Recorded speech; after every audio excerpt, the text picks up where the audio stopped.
Alright, so here we're going to use our awesome equation y equals mx plus b, and we're going to find our x-intercept and our y-intercept just by looking at the equation. So that's awesome. Well, not just by looking at it, we might have to do some work. Alright, so just a reminder here of what the y-intercept is and what the x-intercept is. The y-intercept is where the line intercepts the y-axis and where the line intercepts the x-axis. Okay?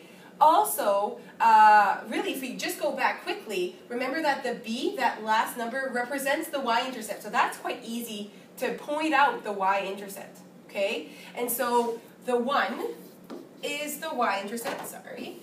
So if you're asking the y-intercept, it would be 1. But remember that the coordinate of that is 0, 1. Okay? That's the coordinate. But the y-intercept is 1. And so that's where you would have to put it. I just want to specify the coordinate of where that particular point would be. Alright, to find the x-intercept, a little bit more work, and some kids do struggle with this. Basically, you need to remember that on the x-axis, where the x-intercept is, y is 0. And so you're going to go in your equation, and you're going to replace y with 0, and then you're going to have to solve for x. Okay? Alright, I'm actually going to go back. Okay, so we're going to replace y with 0 and leave the whole equation just as is. And then we need to solve this.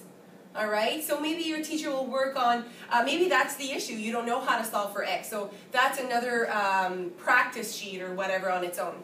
So we need to find x.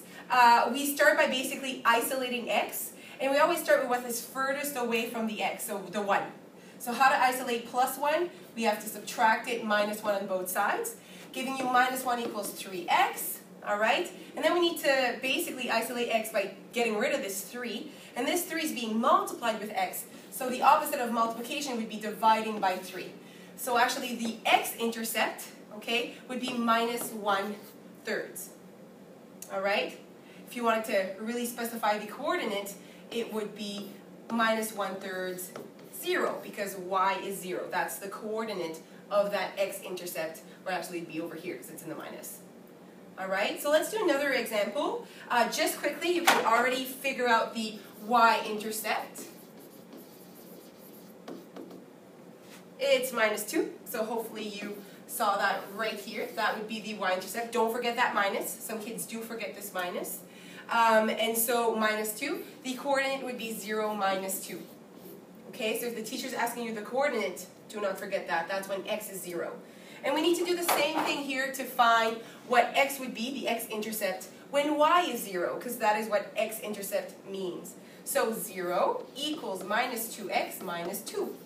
Again, we need to solve, so I'm going to start by getting rid of this minus 2 by adding, so plus 2. We have 2 equals minus 2x. Got to get rid of this minus 2 by dividing by minus 2 and not adding because it's multiplied right now. So divide by minus 2.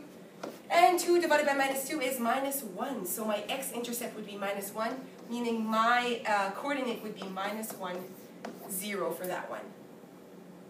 Practice.